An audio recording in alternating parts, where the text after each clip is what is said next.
Assalamualaikum warahmatullahi wabarakatuh. Selamat siang para pemirsa dari Sabang sampai Merauke, teman-teman kami di TikTok, teman di Snack, di Facebook, Twitter, di Instagram, maupun di digital lainnya. Aku Resena hadir pada siang hari ini dalam rekaman yang ke 25 kali. Kami akan mengambil judul yaitu Amangkurat 1, dengan tujuan yaitu supaya rekan-rekan teman-teman secara umum bisa mengetahui siapakah Amangkurat 1 dan siapakah orang tua Amangkurat 1 dan siapakah ibu Amangkurat 1. Nanti kita bisa telusur bersama-sama agar supaya bisa meningkatkan belajar anak-anak SD, TK, SMP, SMA, dan perguruan tinggi maupun SKB. Kita membantu bahwa kita tidak boleh meninggalkan sejarah. Jas merah, jangan meninggalkan sejarah. Kita mulai yaitu Amangkurat 1. Amangkurat 1 itu adalah penguasa Mataram setelah Sultan Agung wafat. Kalau Sultan Agung itu dengan gelar Sultan, kalau putranya Amangkurat 1 dengan gelar Susuhunan yang memerintah pada tahun 1646 sampai 1677.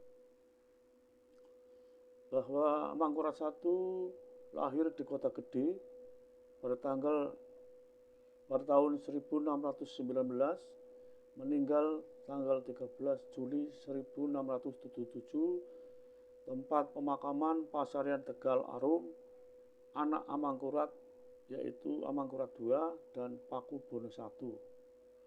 Cucu Amangkurat I yaitu Amangkurat IV, Amangkurat III, Raden Ayu Lembah, Pangeran Blitar, Pangeran Diposonto. Orang tua Amangkurat I yaitu Sultan Agung Hanyokrokusumo Sayyidin Panotogomo. Kemudian ibunya bernama Diah Prahila, kelak menjadi Sri Ratu Batang. Sedangkan kakeknya Sultan Hanyokrowati, neneknya Diah Bonowati.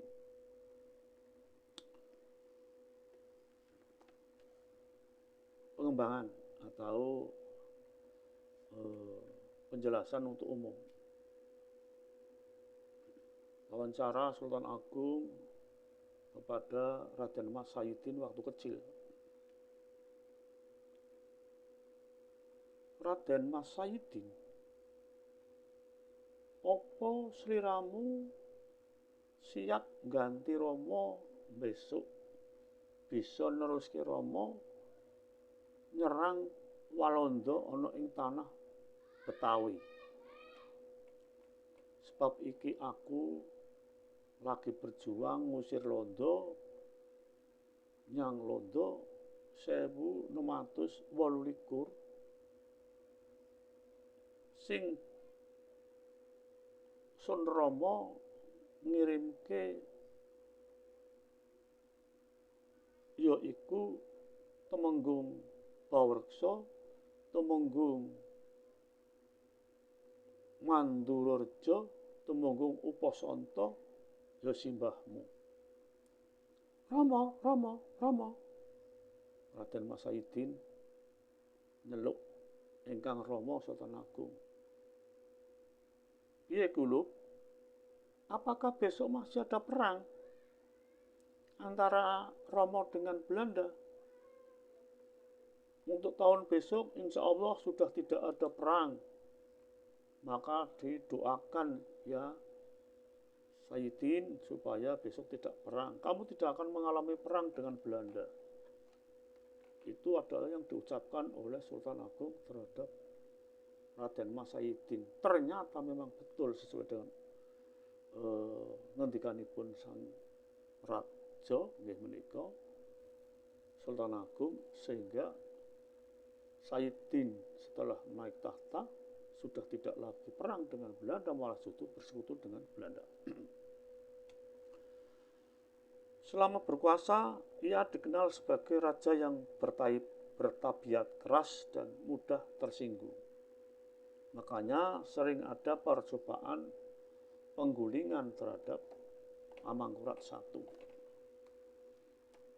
Dan Amangkurat I selalu percaya dengan pembantunya yang kadang-kadang antara di lapangan dengan beliau tidak sama. Ini menandakan bahwa intelnya kurang cermat, hanya yes man. Saya teruskan.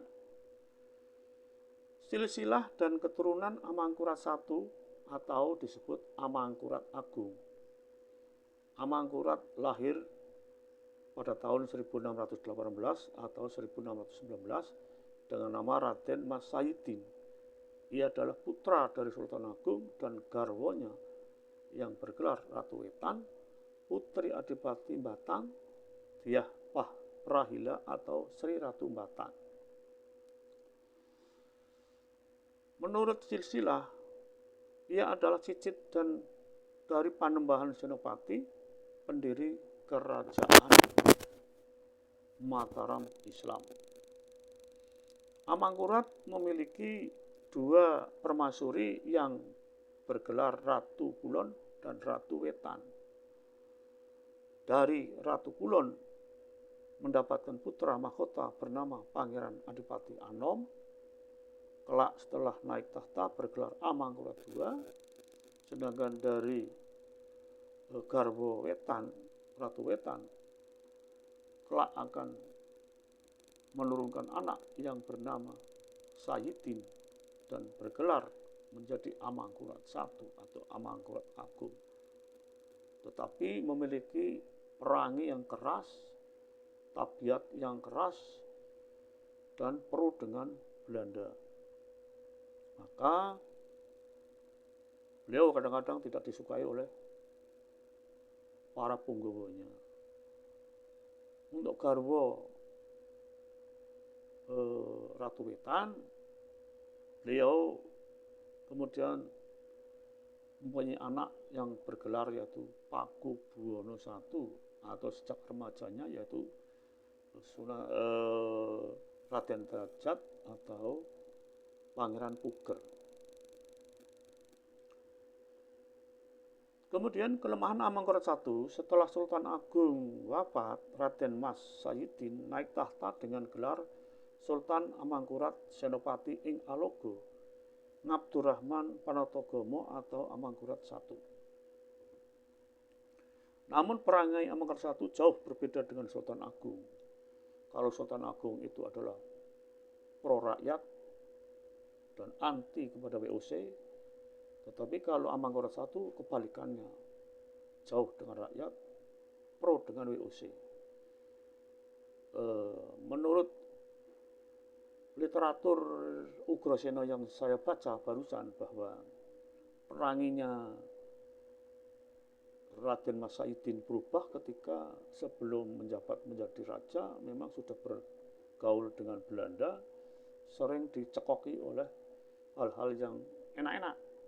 Dan itu memang tujuannya Belanda itu memang agar yang pertama ayahnya agak keras dan benci dengan VOC, sekarang anaknya biar luluh dan nanti akan diberikan yaitu adu domba yaitu di keraton itu, sehingga kalau keluarga raja istana itu cekcok, itu nanti mudah dipengaruhi oleh VOC atau Belanda untuk mudah mengatur pergantian para pangeran dan para sentono yang lain.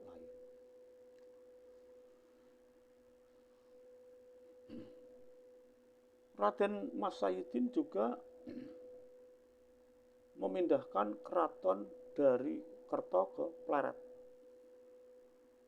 Menurut literasi, bahwa keraton Sultan Agung itu banyak dipenuhi oleh bangunan-bangunan dari kayu, sehingga setelah roboh atau dirobohkan itu cepat menjadi tanah. Tetapi Raden Mas Saidin memindahkan keraton dari Kerto ke Pleret dengan bangunan batu bata merah yang sangat kuat dan dibangun bertahun-tahun, kurang lebih hampir 2 tahun baru selesai.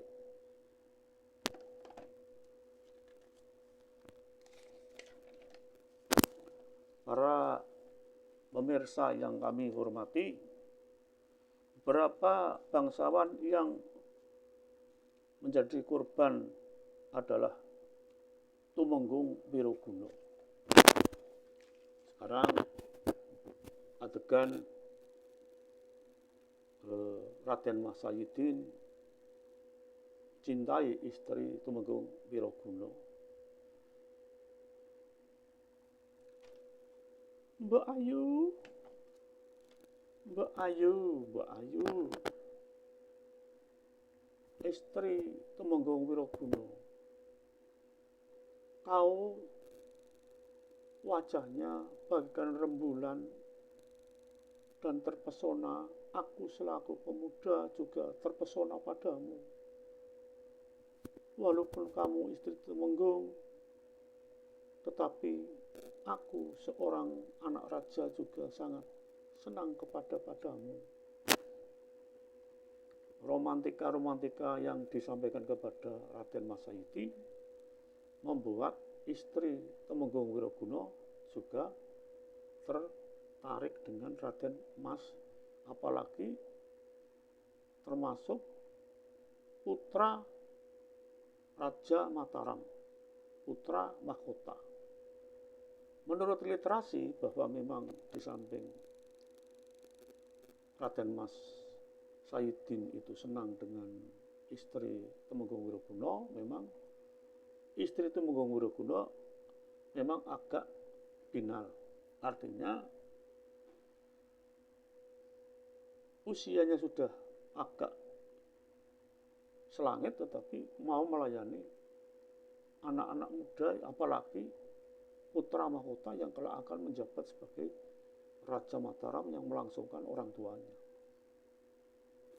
Konon cerita bahwa Raden Mas Saidin itu membawa istrinya Tumenggung Wiroguna, dibawa lari berhari-hari tidak pulang.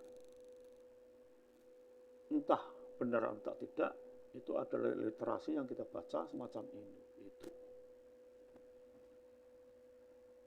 Kemudian Tumenggung Wiroguna lapor dengan Sultan Agung langsung dengan membawa yaitu Pangeran Alit, yaitu saudara tiri dari Raden Mas Saidin. Kaula ngaturaken sembah bekti kunjuk dumateng Nalindra Sultan Agung. Kawula ya, sembahmu saya terima, Tumenggung Wiroguna. Tidak saya panggil, tidak saya undang. Kamu terkepoh-kepoh menghadap ingsun. Ada apa yang akan kamu sampaikan kepada ingsun? Saya akan menyampaikan, Gusti. Sebelumnya kami mohon maaf yang sebesar-besarnya apabila nanti kami menyinggung putra ingsun. Saya adalah betul-betul langsung tahu dan melihat mata kepala saya sendiri. Tidak usah lama-lama, Tumenggung, sampaikan saja di hadapan ingsun bahwa istri saya dibawa lari putra mahkota panjenengan Raden Mas Saidin. Loh, kurang ajar ki bocah, jawab Sultan Agung. Sekarang di mana? Istrimu dibawa lari. Untuk itu, seorang putra mahkota tidak baik apabila sudah mempunyai tanda-tanda semacam itu. Seharusnya harus diganti dengan Pangeran Alit saja, Gusti. Untuk urusan itu kamu tidak usah ikut-ikut. Bahwa penggantian raja dan untuk meneruskan tahta raja itu adalah hak prerogatif Sultan Agung. Kamu lancang, Tumenggung. Sudah, kamu pulang sekarang. Kemudian Tumenggung Wiroguna pulang tanpa hasil apapun, malah justru disewot oleh Sultan Agung Hanyokrokusumo. Sultan Agung Hanyokrokusumo itu memang sudah seia sekata akan mengganti dirinya. Yang menggantikan itu ya sudah dicetak, yaitu Raden Mas Sayidin, turunan dari Tumenggung Upasanto, turunan dari Ki Jurumartani, keturunan dari Ki Ageng Pakiringan, turunan dari Ki Ageng Madepandan, turunan dari Ki Ageng Wonosobo, turunan dari Ki Bondan Kejawan, keturunan dari Brawijaya V. Itu sudah ada darah raja dari Majapahit. Setelah adegan Sultan Agung sudah menerima, yaitu Tumenggung Wiroguna pulang. Setelah pulang, kemudian dicarilah seorang prajurit untuk mencari Raden Mas Sayidin. Prajurit, kawulunukno Gusti. Kamu akan saya tugasi untuk mencari Raden Mas Sayidin sampai ketemu. Kalau sudah ketemu dihadapkan kepada sang raja, Sendika dawuh, saya akan mencari. Prajurit kemudian mencari Raden Mas Sayidin kemana-mana. Ke lembah, ke sawah, ke ladang, ke hutan, ke laut, ke gunung. Carilah, ternyata masih romantika dengan istrinya Tumenggung Wiroguna. Mengapa Raden Mas Sayidin yang masih muda, tampan, dan bercahaya tertarik dengan Raden, istrinya Tumenggung Wiroguna? Menurut literasi yang saya baca, bahwa memang Tumenggung Wiroguna salah satu Tumenggung yang mempunyai istri yang sangat cantik dan molek, sehingga yang namanya istri Tumenggung itu biasa sering kumpul-kumpul di papisan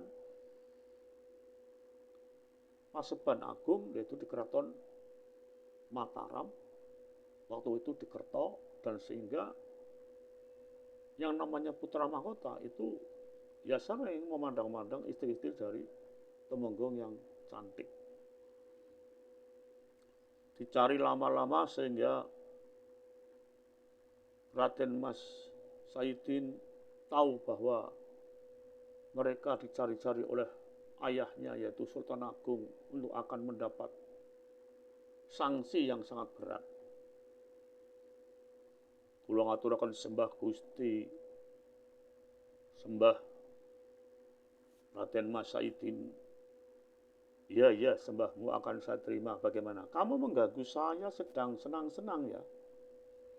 Saya sedang senang-senang, saya sedang menikmati Lipurara. Kok kamu mengganggu saya itu gimana? Saya diperintah oleh Kanjeng Sinuwun supaya mencari Raden Mas, hidup atau tidak hidup harus dibawa ke keraton. Ya sudah, kalau sudah begitu kamu pulang dulu, nanti saya menyusul. Kemudian istri Tumenggung Wiroguna dibawa pulang dan diserahkan ke Tumenggung Wiroguna dengan secara jelas. Kemudian Raden Mas Sayidin menghadap kepada ayahnya yang sudah menunggu di peringgitan. Sultan Agung geram sekali, giginya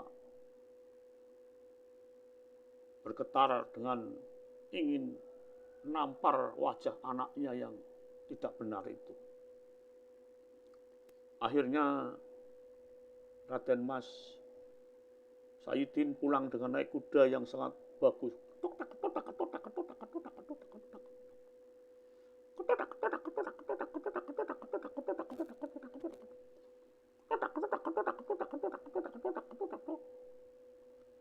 Istri Tumenggung Wiraguna dinaikkan dengan kuda dengan menuruni lembah, menuruni gunung, akhirnya sampai di rumahnya Tumenggung Wiraguna. Disinilah pertemuan anak dengan orang tua terjadi. Ngaturaken sembah Gusti Rama Saidin, nyuwun pangapunten kelepatan kula mbok menawi kula lepat. Ya, duduklah yang baik Saidin. Rama akan tanya dengan kamu dijawab jujur. Tanyanya Sultan Agung. Nggih. Terus pundi Rama? Apakah benar kamu membawa istri orang? Betul. Siapa yang dibawa? Istrinya Tumenggung Wiraguna. Istri orang dibawa itu benar apa salah? Salah. Mengapa kamu kok berani-berani membawa? Apakah bukan gadis-gadis cantik di kota Kerto banyak sekali yang menanti kamu? Malah kamu membawa orang tua yang sudah punya anak, punya suami. Nggih kula nyuwun pangapunten, kula siap dipun kunjara, kula siap dipun hukum. Loh, hukumane Rama ora berat. Selama 3 tahun kowe ora kena mandeng Ramamu Sultan Agung. Nomor 2, kowe kudu mondok pesantren. Tak kirim-kirim pondok pesantren engko. Ora kena bali sadurunge kowe menggetarkan keraton Mataram isine suara ayat-ayat Al-Qur'an. Nek kowe ora menggunakan cara kaya kowe ora dilakoni pesene Rama, putra mahkota tak uwehke karo putra sing liya. Nggih mboten napa-napa Rama, kula nyadong dawuh siap melaksanakan hukuman Rama.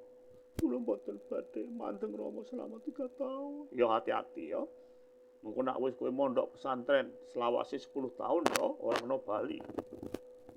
Memang benar bahwa Raden Mas Saidin itu di pondok pesantren 10 tahun, tetapi hasilnya tetap tidak menggarahkan dari orang tua. Ya. Itulah. Kemudian saya teruskan yaitu episode yang lain. Di samping Raden Mas Saidin itu mengorbankan orang lain, juga Pangeran Alit saudaranya sendiri itu juga ditumpas karena memberontak. Ya. Pangeran Pekek, ayah mertuanya juga ditumpas, bahkan dibunuh. Ya. Sekitar kurang lebih yang saya baca di literasi buku-buku Babat Jawi, yaitu ada sekitar 5.000 sampai 6.000 orang, baik pria maupun wanita, baik orang tua maupun anak-anak, dibantai di tanah lapang atau alun-alun dengan suruhan orang dengan tuduhan makar akan melawan dengan raja. Memang kalau tuduhan makar ya sudah akan diterima. Kemudian 1659 Amangkurat juga menerima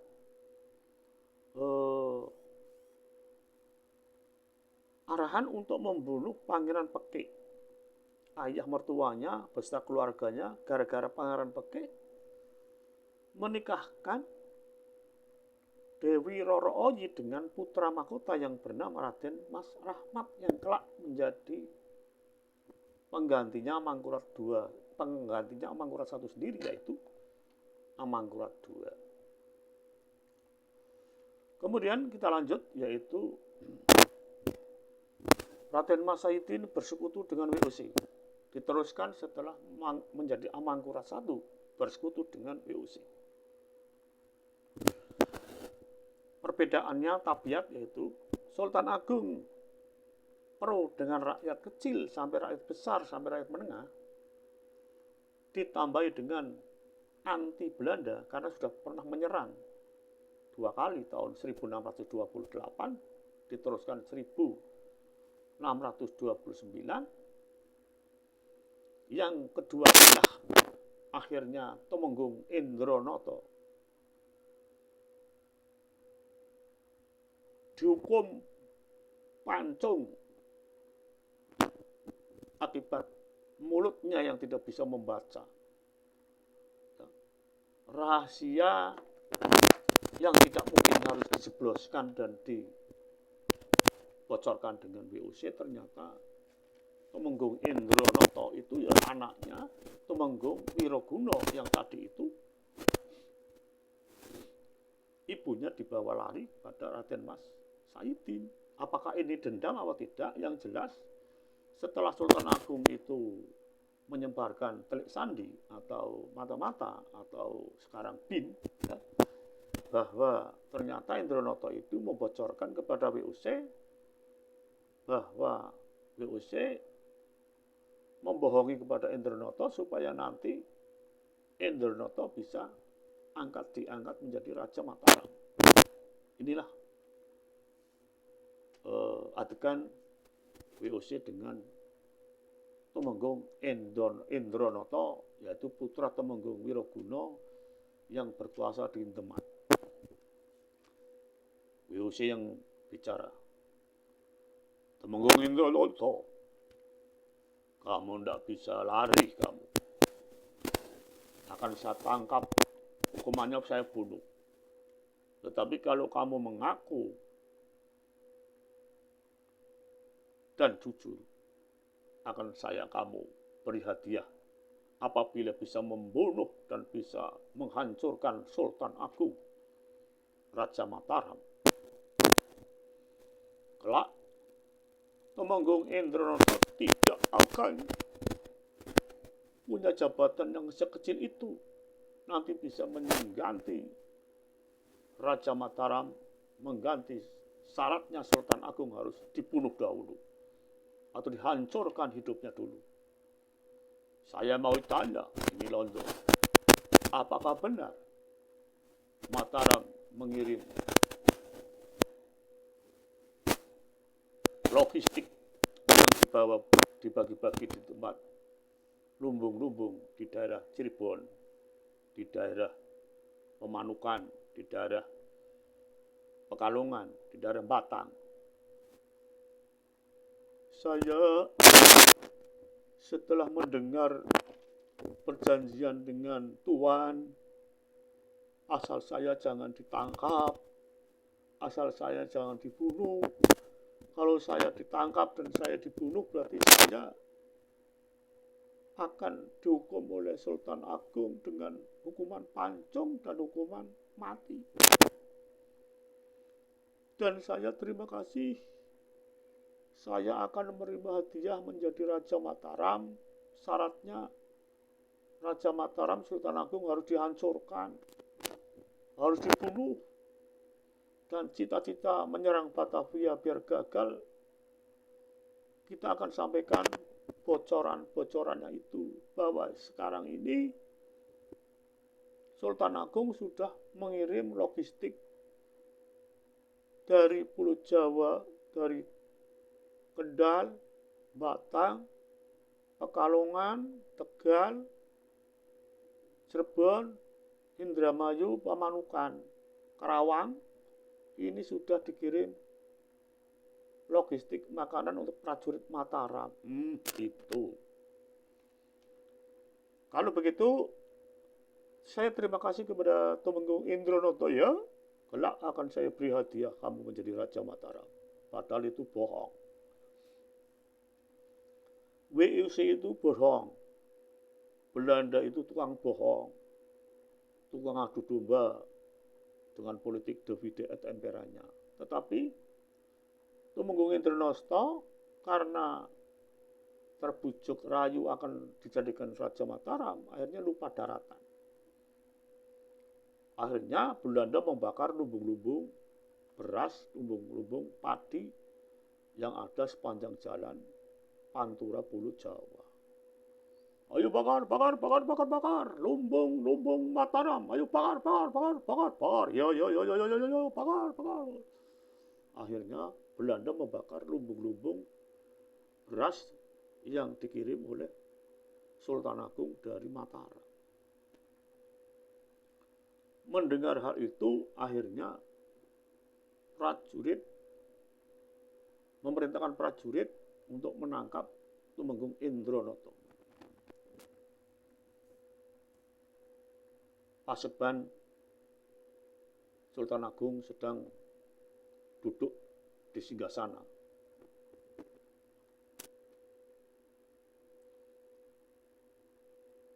Wo Ki Juru Kiting, inggih, inggih.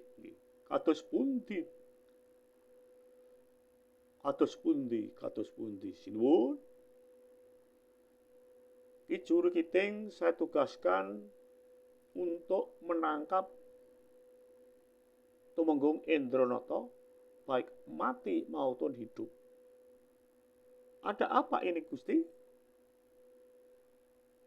Tumenggung Indronoto jelas-jelas sudah ketangkap basah kepada Belanda, kemudian akan ditangkap, akan dibedil, kemudian menangis-nangis di hadapan Belanda, kemudian dilepaskan oleh Belanda, dan Belanda membohongi kepada Indronoto akan diberi hadiah, yaitu menjadi Raja Mataram, asalkan Sultan Agung harus dibunuh. Yang kedua, usaha Sultan Agung harus dihancurkan, menyerang ke Batavia dengan mengirimkan logistik dari Kendal, Batang, Pekalongan, Tegal, Cirebon, Pamanukan, Karawang harus dibakar semua. Ternyata ini semuanya usaha itu, lumbung-lumbung sepanjang Pantura sudah dibakar. Kalau begitu nanti saya akan menugaskan prajurit untuk menangkapnya. Sinuwun. No. Ya sudah. Tugas dilaksanakan. Wo Ki Ageng Kiting, aturakan sembah dan saya akan mengundurkan diri untuk segera bekerja. Akhirnya Tumenggung Indronoto dalam waktu cepat ditangkap oleh prajurit Mataram. Baik, Indronoto, ya boh, kau menjadi pengkhianat bangsa Mataram. Kau telah membocorkan kepada Belanda bahwa Sultan Agung telah mengirim beras dan logistik makan prajurit Mataram. Maka saya tangkap. Aduh, aku jangan ditangkap. Kamu akan tangkap, aku jangan ditangkap. Kamu akan saya hukum. Saya akan hadapkan kepada Sultan Agung. Wah, akhirnya Indronoto dihadapkan Sultan Agung, diberi hukuman, yaitu hukuman pancung, dan tubuhnya dipotong menjadi 3. Kepala